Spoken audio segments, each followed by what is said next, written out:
Ladies and gentlemen, I am super excited to have Paige Lewis with me on the podcast today. So, Paige, welcome to the show. Thank you very much. Awesome. Well, I start every podcast with what's your work history, what are you doing now, and kind of the story of how you got here. Okay. Well, I am an interior designer and I do mostly residential and light commercial work here in Phoenix.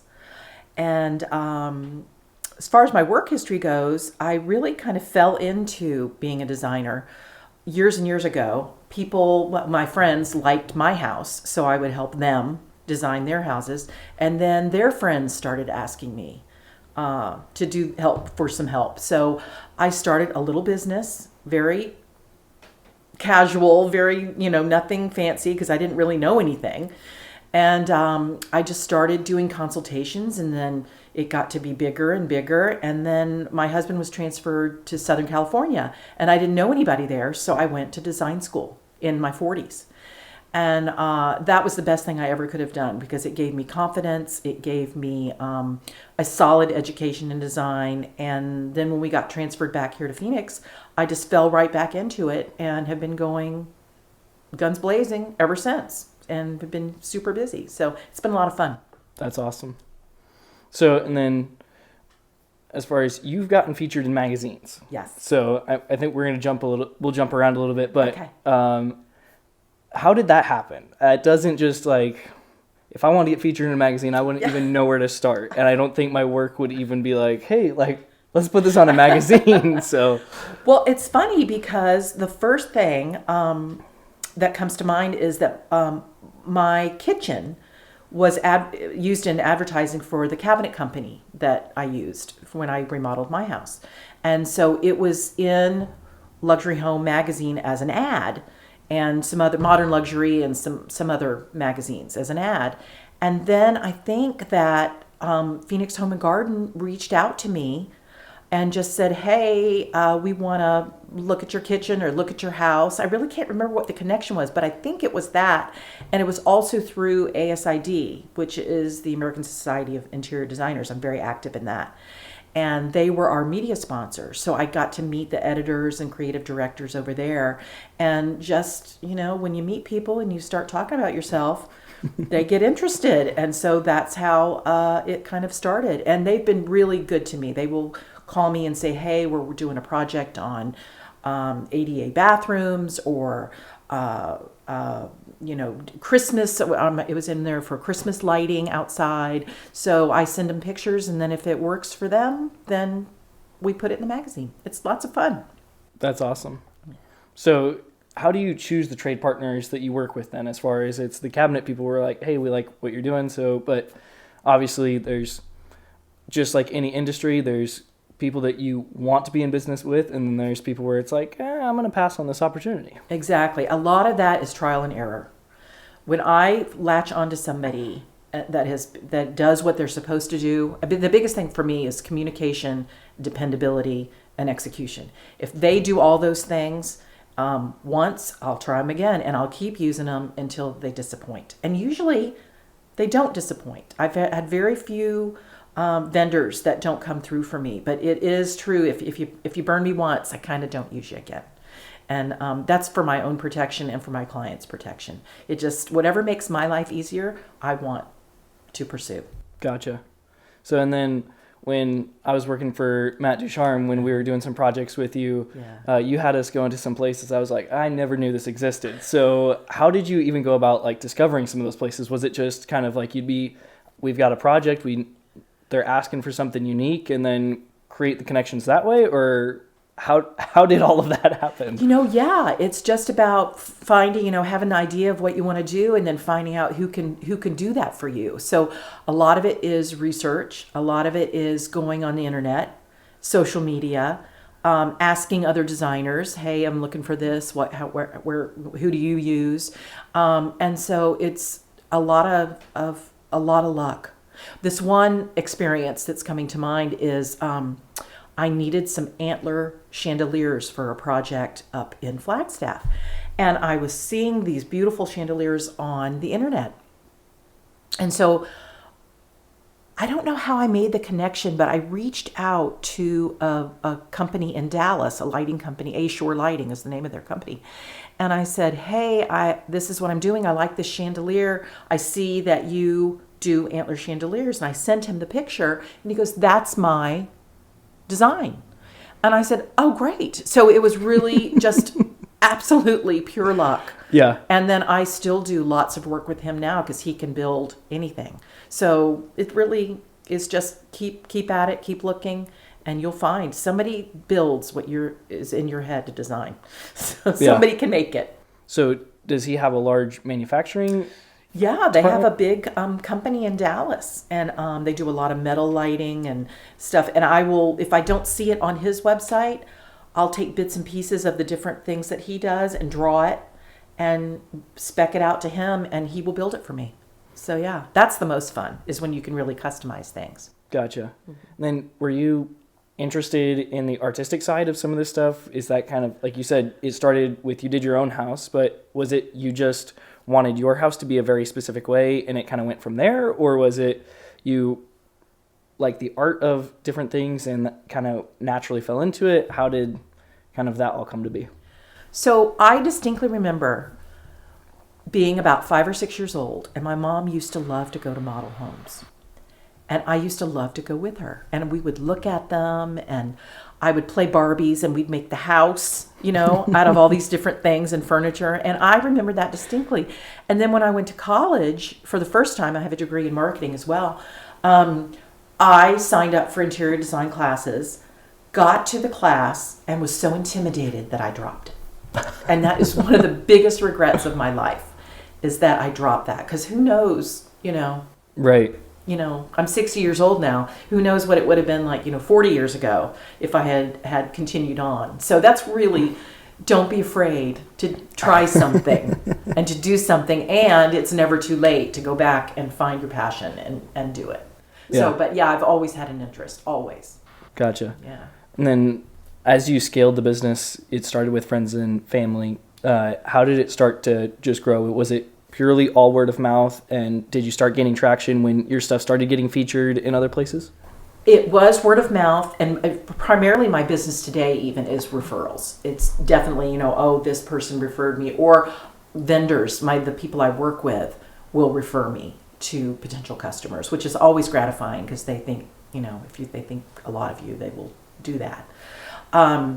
I do have a social media presence. I don't do it because I don't know how all that witchcraft works.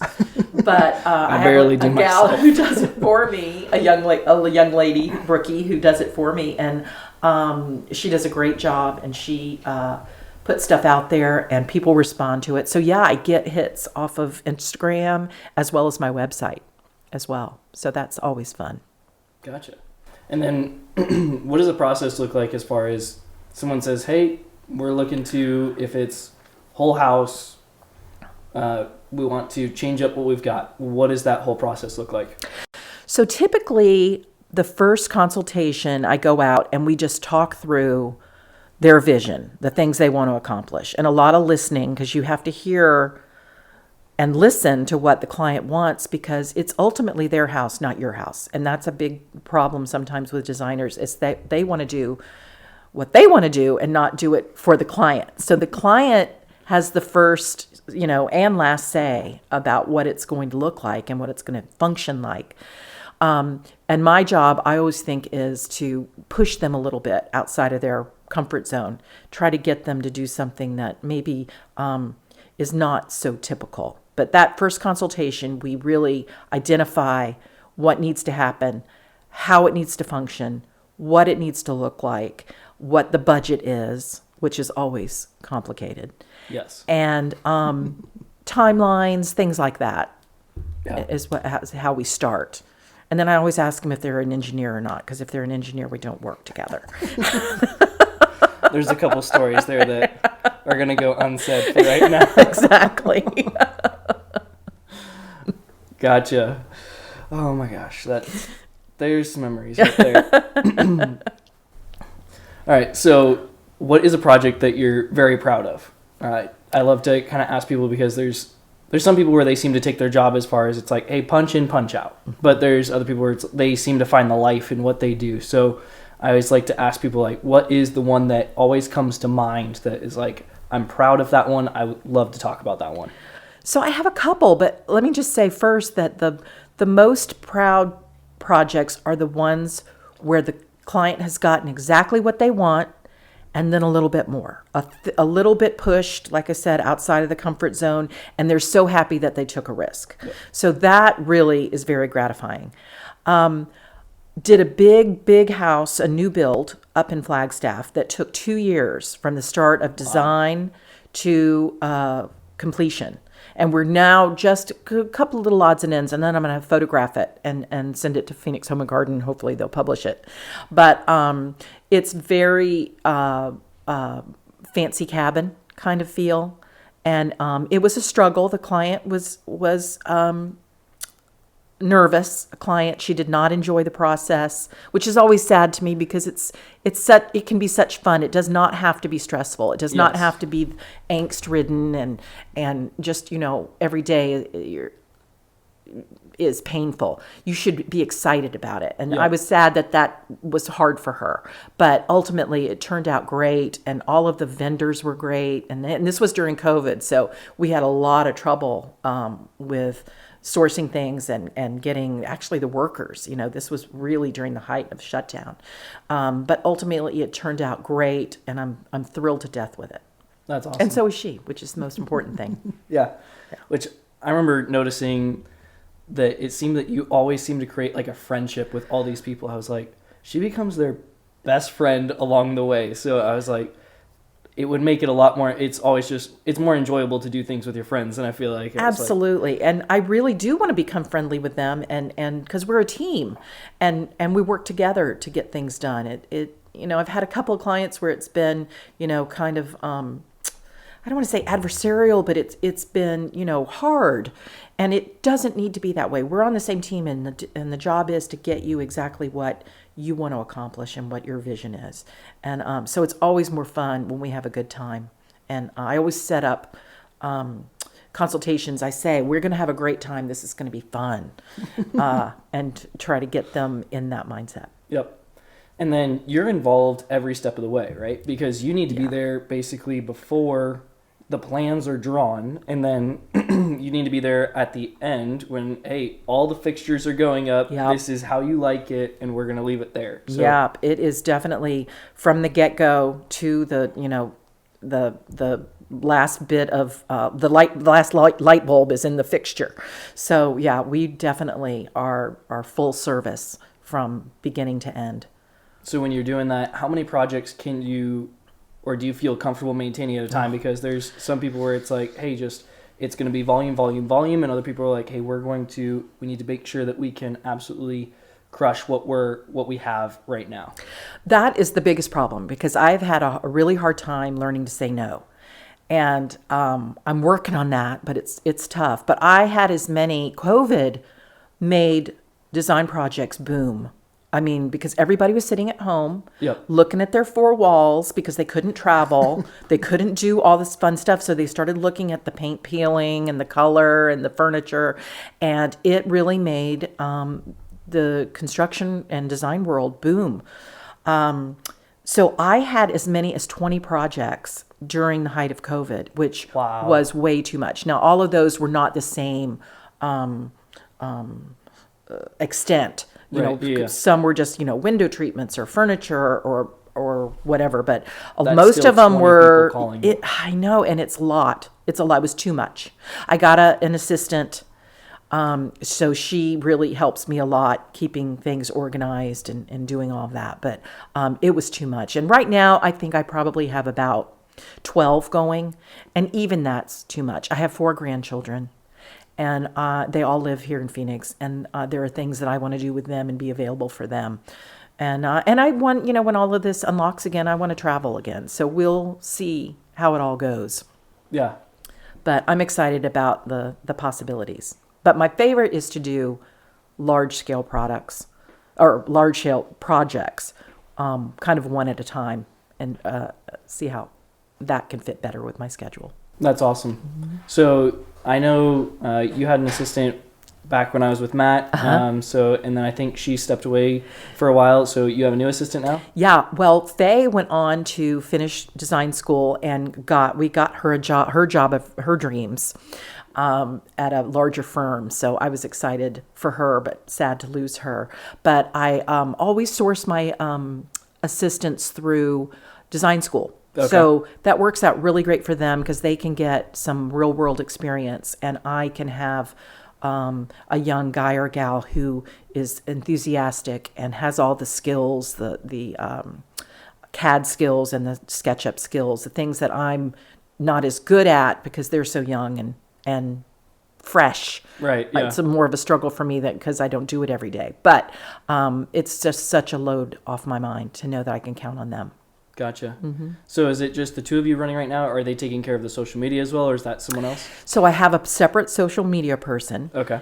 And then I have a bookkeeper who keeps things in order. And then I have a website guy who takes care of my website. And then so a bookkeeper, what else do I have? An attorney to handle all of those things. And so I have kind of a group of people that help keep me professional. Gotcha. Mm-hmm. And then the part I feel like people forget about in business, it's extremely easy to get an LLC. I did it on a lunch break one time. It was hilarious. But people then forget, like, you've got to file taxes quarterly. You've got to keep the bookkeeping just in general, everything that IRS is going to ask you for when they want to make your life very miserable. Exactly. So at the beginning, did you go to someone and be like, hey, take care of this? Or were you like, do you dive into it? How did you handle that?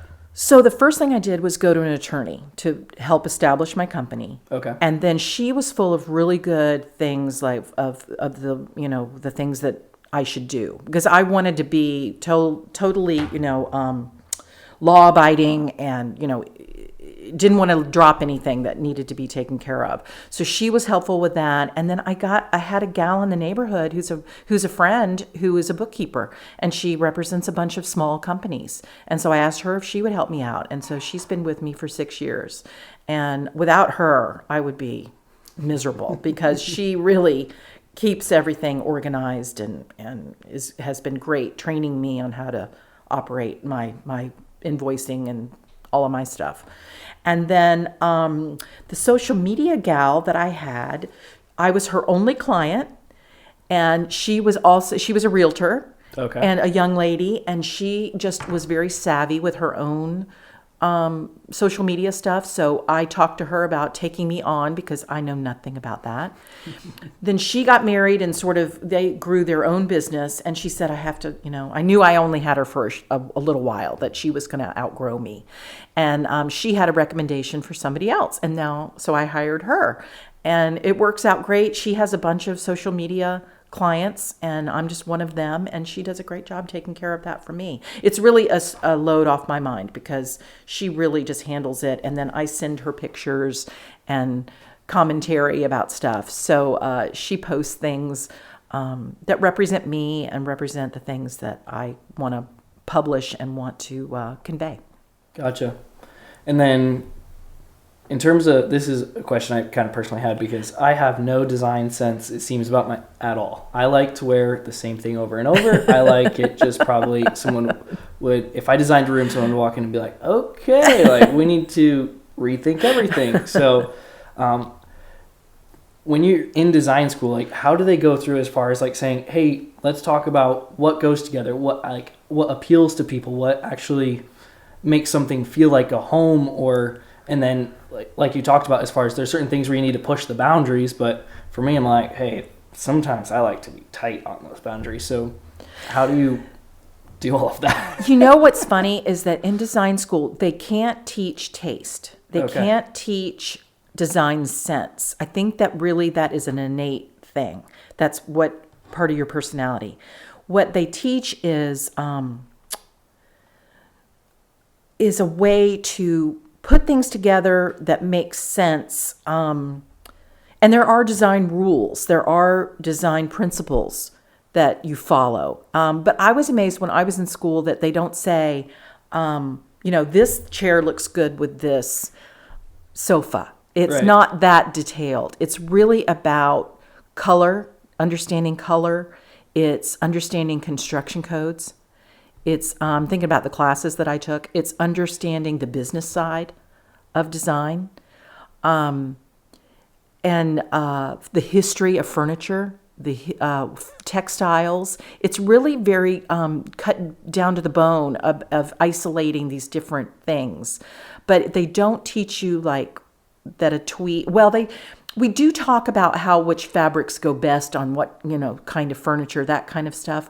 But it's not a question of what goes with what. It really is your own aesthetic that comes through, and you build from this foundation of principles. Okay. Mm-hmm. And then if you would describe like what your taste is, how would you describe that to someone? So my personal style is, we call it transitional now. So if you're not contemporary, and modern is not a design style. People will say it's modern. That's not a design style. It's contemporary.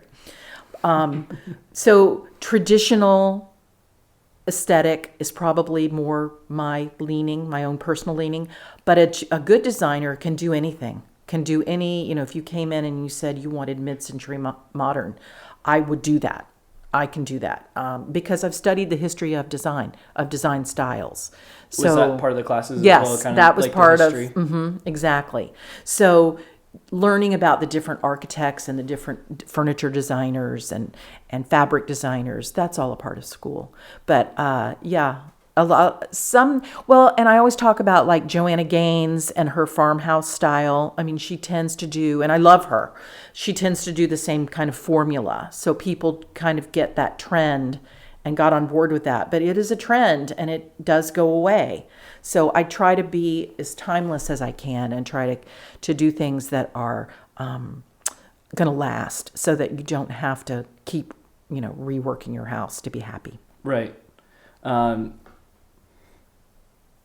As far as how you've seen it change in the last 20 years, like how much have you seen it? Like what I guess would be a clear marker of the change that you've seen in the design industry, and then kind of what do you try and pay attention to notice as far as, okay, we're moving in a certain area, but at the same time still keep it, like you said, the timeless, so that you don't walk in and go, oh, this was definitely a 90s or 80s, or they just redid it to the most modern. It's steel everywhere, even in their kitchen. And it's funny because when you're living the design trend, you feel like, oh, this will never go out of style, right? Yep. So all of the gray and white cabinets with gray walls and all that stuff, you're thinking, oh, this will last me forever, but it will go away. Yep. It's not anytime soon, but it is. I would say white cabinets are probably on their way out. I would not recommend doing them because I think we're on the tail end of that trend. But the biggest one I can think, the biggest style that is the most horrendous that we've had in the last 20 years is Tuscan, Old World. And we all did it. Red walls, green walls, gold walls, heavy tapestry, lots of detail, tassels, fringe, mixing of fabrics, heavy stuff. right. And we're taking it down right and left. But we all did it. I did it. We all had it. And now people are tired of it. We live in much simpler times. I think at least the trend is now to be more simple, more clean lines, simple, light. I wouldn't paint a wall dark now, and 20 years ago, that's all I did. So I think that even like your age group, you guys are much more minimalist. You are much more, you don't like a lot of clutter. You don't like heavy things. And like my age group, we all loved our grandmother's antiques. Yeah. We shopped for those. We collected those. And like my kids who are in their 30s, they don't want them. So I think, I'm wondering what's going to happen to all this old furniture and old stuff that's 100 years old that we all thought was so wonderful. I hope somebody's saving it, because it will probably come back in, and then it will be very valuable because there won't be a lot of it. Right. But for right now, everything is light and streamlined, and like I said, transitional is more of the word. Gotcha. Mm-hmm. So if white cabinets are on the way out, what's coming in? We're going back to dark wood. And laminate cabinets are very popular. A more contemporary feel, edgy, kind of not a lot of maintenance. Nobody wants to like really take care of or spend the time taking care of stuff because we want to get out. We want to do things. We've been cooped up for so long. So I think simple lines, streamlined, light, nothing heavy is the way to go right now, at least. Gotcha. And then you mentioned that a lot of design seems to kind of go in cycles or even waves. Mm-hmm. So to me, it's always just funny seeing like as far as it's like, okay, if it's everyone's leaning towards a darker palette now, and then you'll see it like going especially into houses where it's like, oh, okay, you can kind of start getting a taste for, oh, this is what decade it was in. And then you step forward a decade or two and you're like, oh, we see how like it changes. But then everything still seems to be like, all right, you see the reminiscence of some of the stuff along the way. It's true. It's true. And I think with the invention of the HGTV and the DIY or DIY, whatever. DIY. Yeah.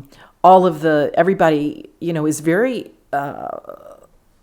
inspirational. All these shows really show some fun things, and nothing is too crazy. So it's fun to go and look at things and see what's out there.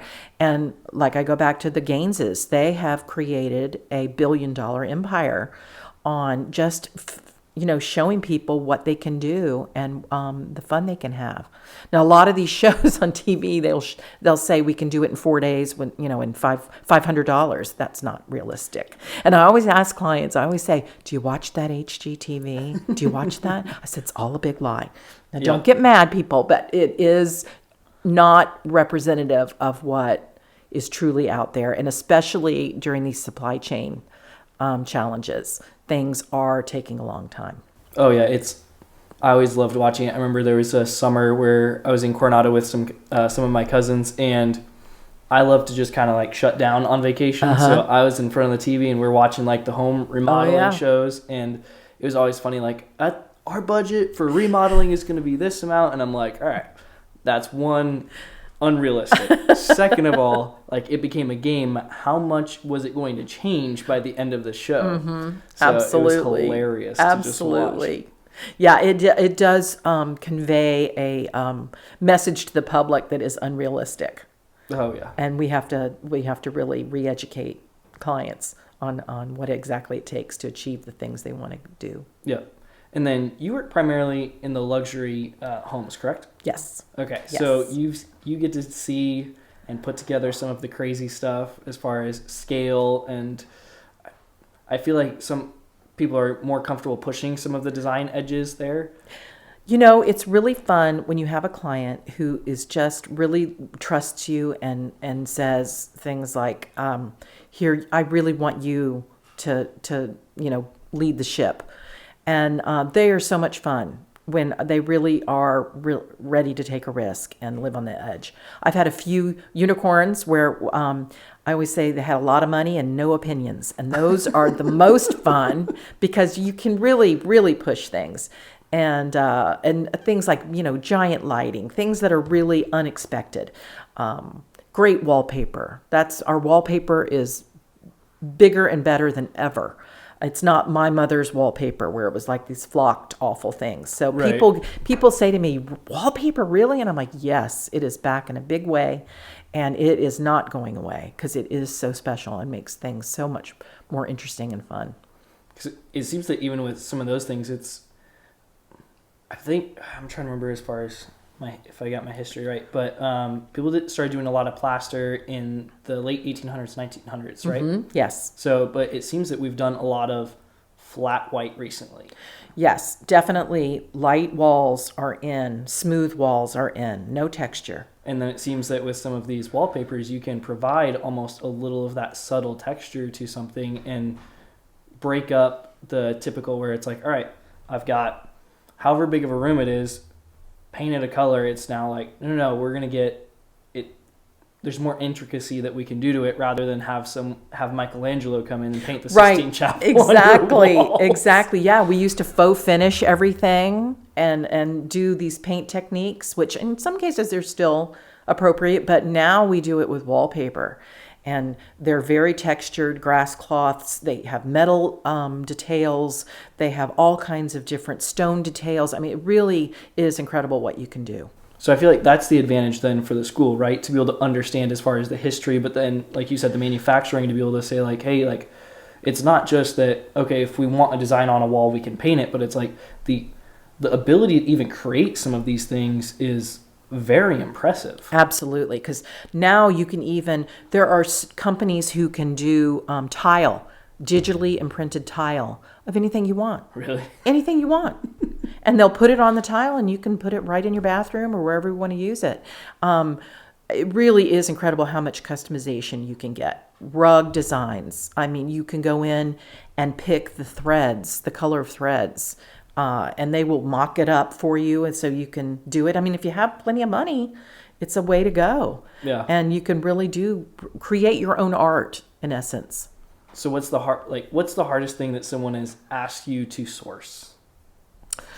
Because I know that we did one of the properties in Wind Valley, and all the tile was shipped over from Italy, and I remember being like, yes, that's interesting. But... yes, that is true, and that is a problem now because all the ships are off Long Beach. Yep. And I got one of those pictures of a ship, one of those big transport ships with all the carriers on them, with all the transport, and I edited it with an arrow, and I wrote, your product is here, and I don't know what ocean this is.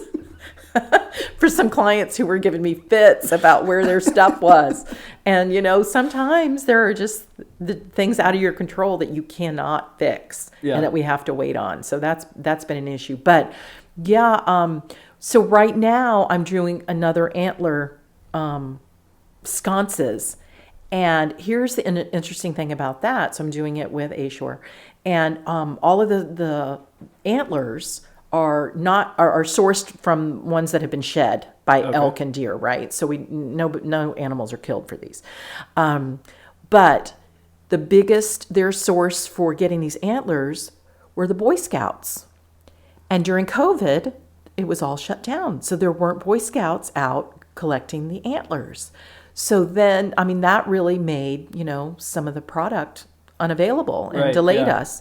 And now we're trying to get them again, but all of them are coming in way too big.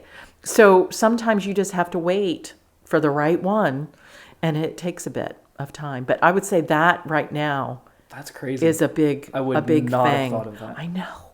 But and appliances are 6 months to a year. It's been nuts. And what else has been a problem?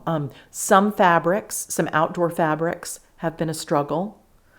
So appliances and some fabrics and those darn antlers, that's been primarily the most delay I have seen.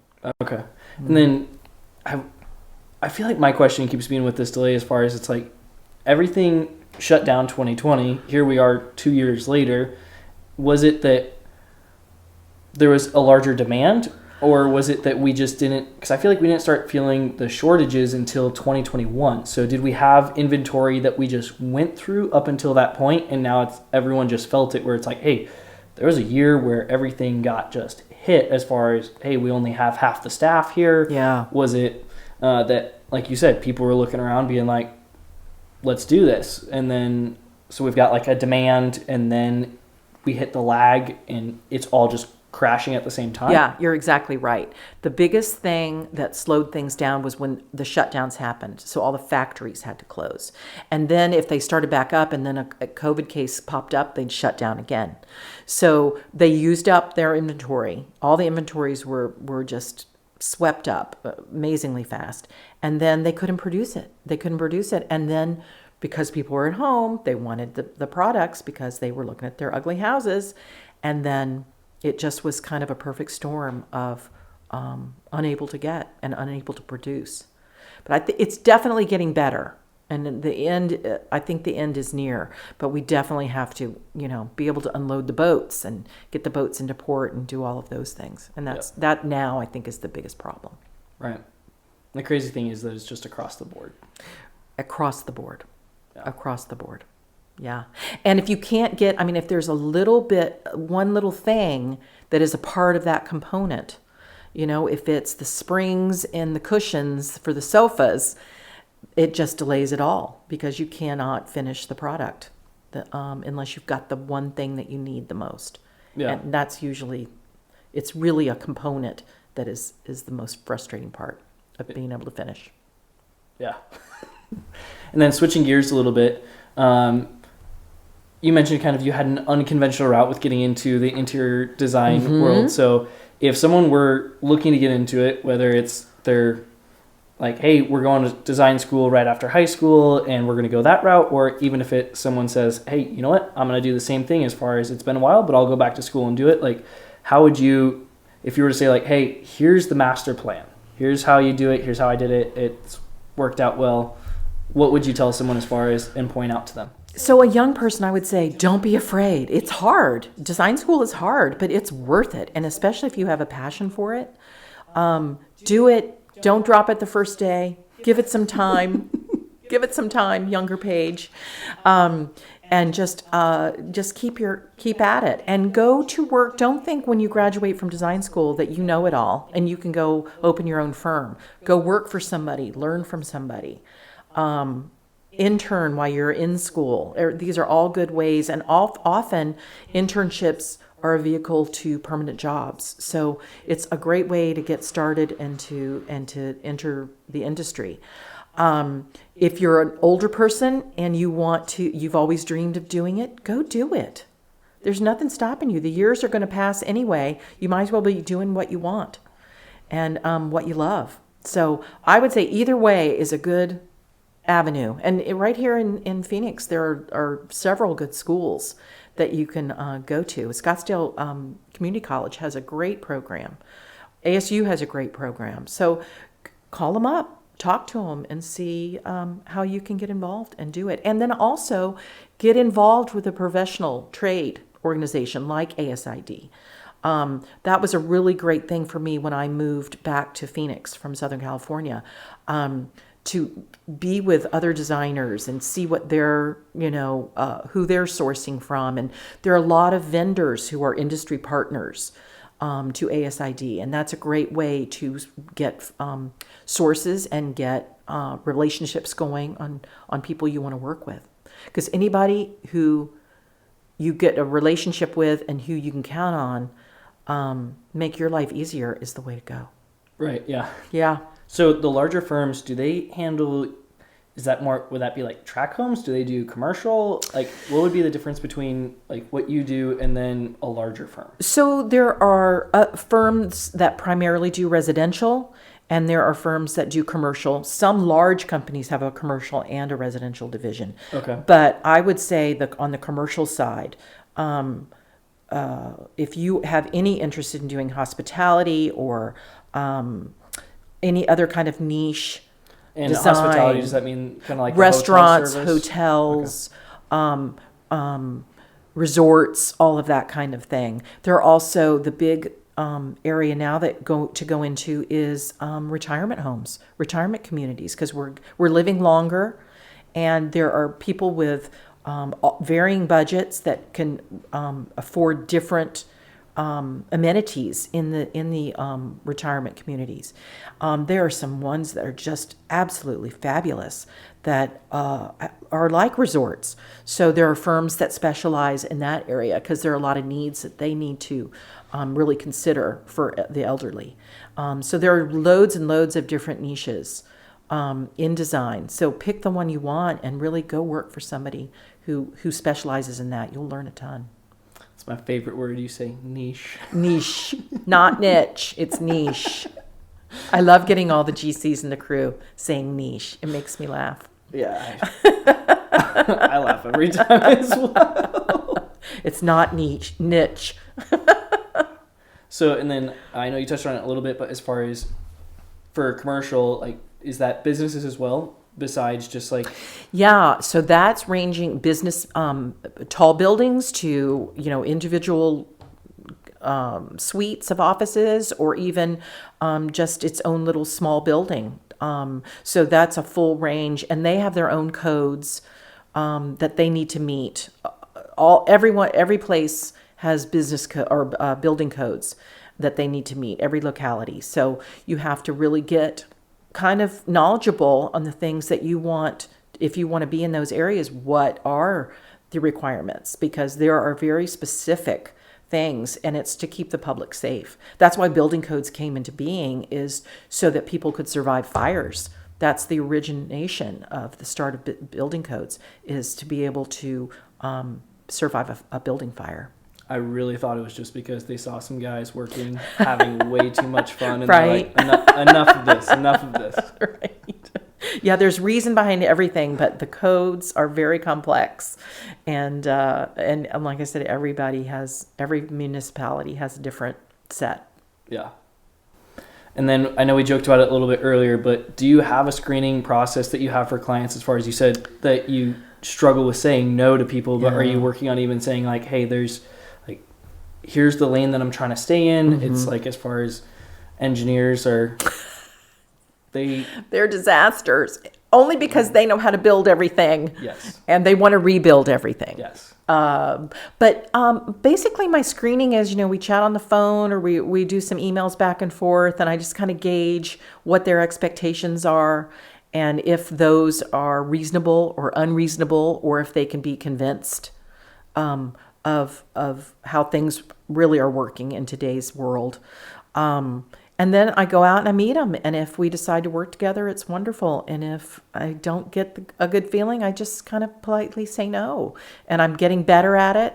I want to help everyone, because every project is fun to me. I enjoy every single aspect of making somebody's dream come true. But sometimes it does have to be a no, because the budget is unrealistic, or the expectation is unrealistic. No. Or sometimes the space just won't allow. I saw somebody the other day, and they want to put a shower in this bathroom, and I'm like, there's no room. It'll be a standing coffin for your shower. So sometimes you just have to convince people, because they don't have the visual need, or the visual capability of seeing what it needs to be. Right. Mm-hmm. I always love when, you can sketch it out. Yeah. You can make it work on paper. Uh-huh. Yeah, because that's always the final thing, right? So it's always good to draw it and see it and all that. But when the physical space comes into being, then you have to make some changes sometimes. Yeah. Do they have, I know you mentioned CAD. Is that a big thing that you guys use as far as with some of the rendering for the spaces? Yes. Are you guys working with like a 3D CAD and all that stuff to be able to kind of So what understand? I primarily like to do is we use CAD, and we can convert CAD into SketchUp. I use SketchUp quite a bit because it really can build a model for the client to see. And we often put their heights, if the woman is 5'6" and the husband is 6'3", we can put them in the space so they can really see how the volume of it works. Right. And that's very helpful for people, because when you say an 8-foot ceiling or a 10-foot ceiling, and then you put that person in it, they really can see the difference, and how they fill the space, how they'll work in the space. Gotcha. Then have you encountered anything that you're like, hey, I am going to avoid that at all costs, as far as just bumps along the way with the business? Anything like that? I had to make a decision a few years ago, did I really want to grow? Did I really want to hire a full-time designer, do all these things? And ultimately I decided no, because I didn't know how long I was going to really continue to work. And I still don't know, because I'm having such a good time. So I think my biggest thing, if I had been younger when I had started out and had moved back to Phoenix and all that, even 10 years younger, I think I would have pursued a bigger, I have a home office versus a physical office offsite. I might have done things a little differently with my business, but I'm very satisfied with where I am and the things that I've done, the decisions that I've made, and where I am today. So I guess that's what it's all about. Having fun and making it work for people. Yeah. If you can have fun while you're working, it's a good day. And that's the biggest thing, is for people to have a sense of humor, right? Because I think that it makes it a lot easier, because there really is nothing we can't solve. Yep. Every problem has a solution, even though it may not look like it. And even though, things come in and it's not what you ordered, or it's the wrong size, or something is wrong. It happens. And just being able, the way to fix it and to solve it is the true design, is being able to be flexible. Did you have a time in the business where, like obviously the economy goes through ups and downs? Was there anything that you saw that was your business, like, hey, this was a rougher time for the business? How did that all work out? Well, I'll say, during the Great Recession, that I was not a working designer then. I was in school then. And it was very tough for designers. I mean, a lot of them went out of business and had to move on to other careers. The ones that made it through are very successful now and are doing great. So yeah, there is, with the inflation the way it is and all that, it hasn't slowed anybody down yet.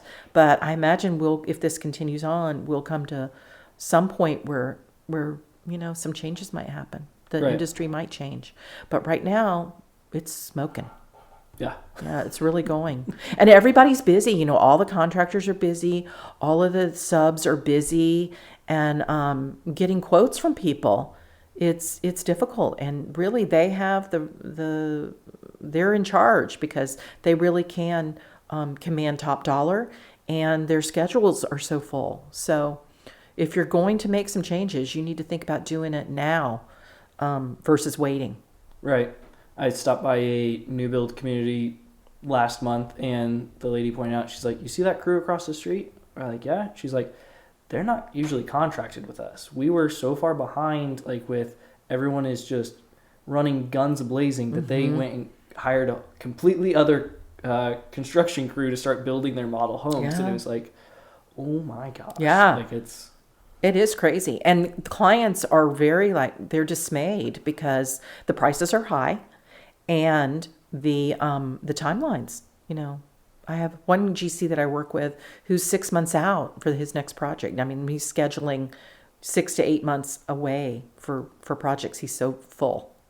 And these are small things that he's doing. So yeah. That is crazy. It is. But it makes up for the time when, they were all, begging for business. So now I'm happy for them. And the good ones are busy. The dependable ones are busy.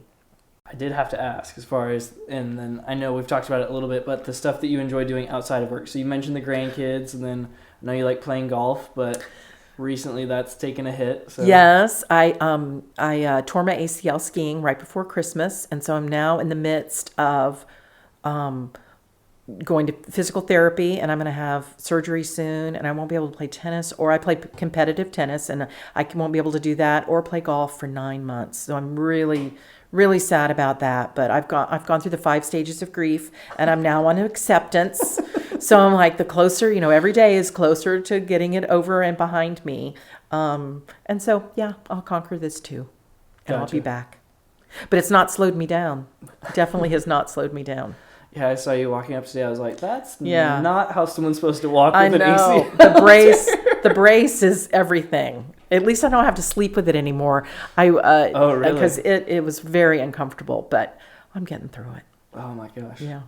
And then I did want to ask you, as far as how often are you out with clients? Because it seemed like you were out every day with clients. Yes. And I'd imagine when you've got like 12 to 20, it's like there's someone begging for your attention on a daily basis. Yeah, but then on the other side, you've got to be in the office too, because there's ordering, just even the design to say like, hey, how is the structure going to be put together? So yeah, I am on the road almost every single day, and I have my assistant with me 3 days a week, and then she's doing drawings and things the other days. But when she's with me, I got to get a lot more things done, because she can be in the passenger seat answering emails and texts and things. But we go from one job to the next, just checking on things and bringing samples and doing things. And often, because of that, I will work on the weekends and the evenings. I'm really trying to be disciplined about not taking up too much time with that for my family life.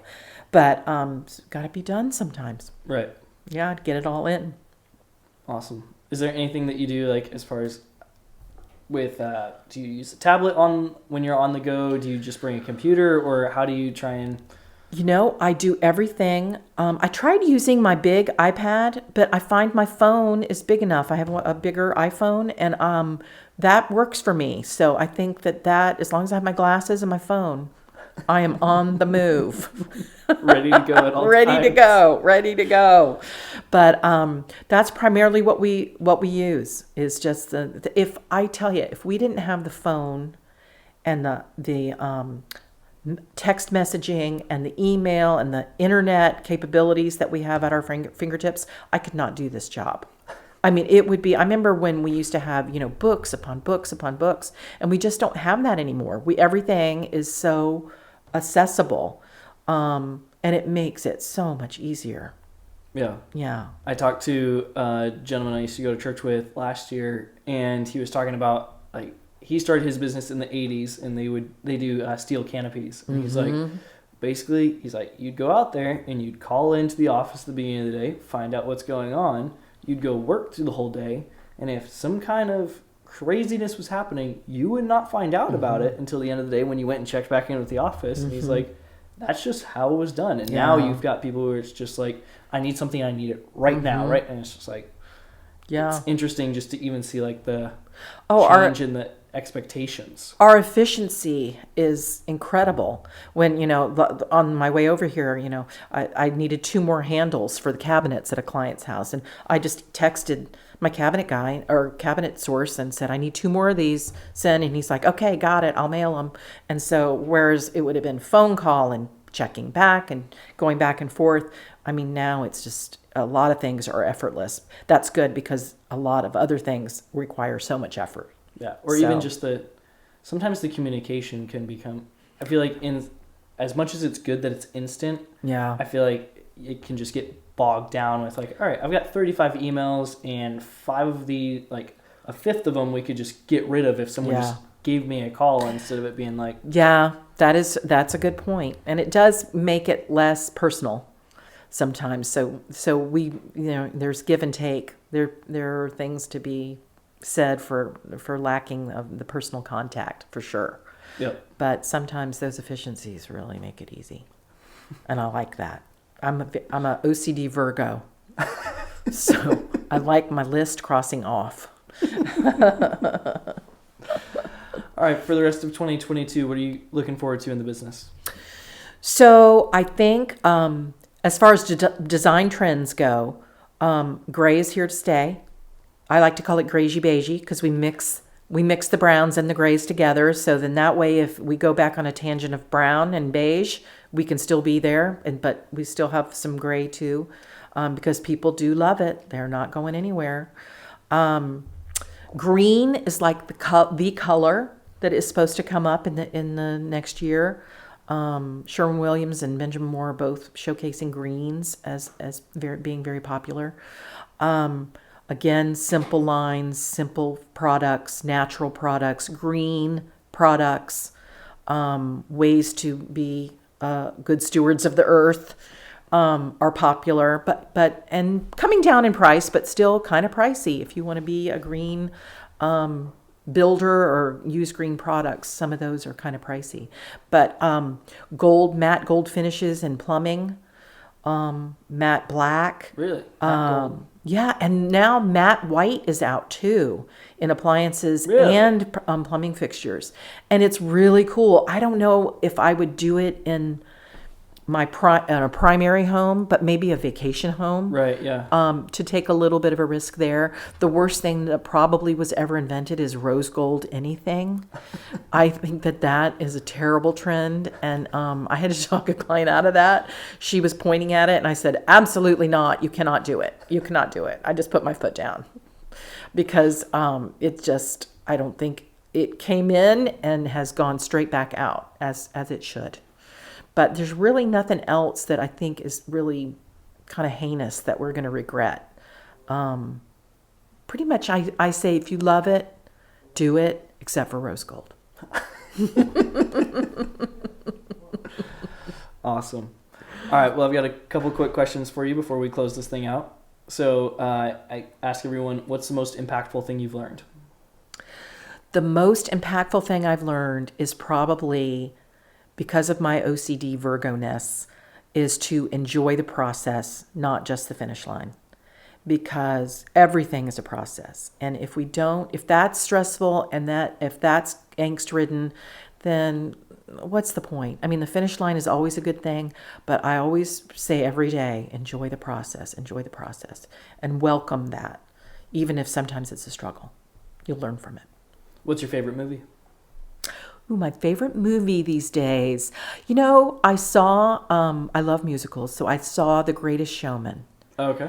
Are you familiar with that one? I've only seen parts of it. Well, I just love the music, and I love the meaning behind it, and acceptance, and all of those things. And it's one that if it's on, I will turn it on. I'll flip over to that channel because I do enjoy it so much. So I'd say The Greatest Showman right now.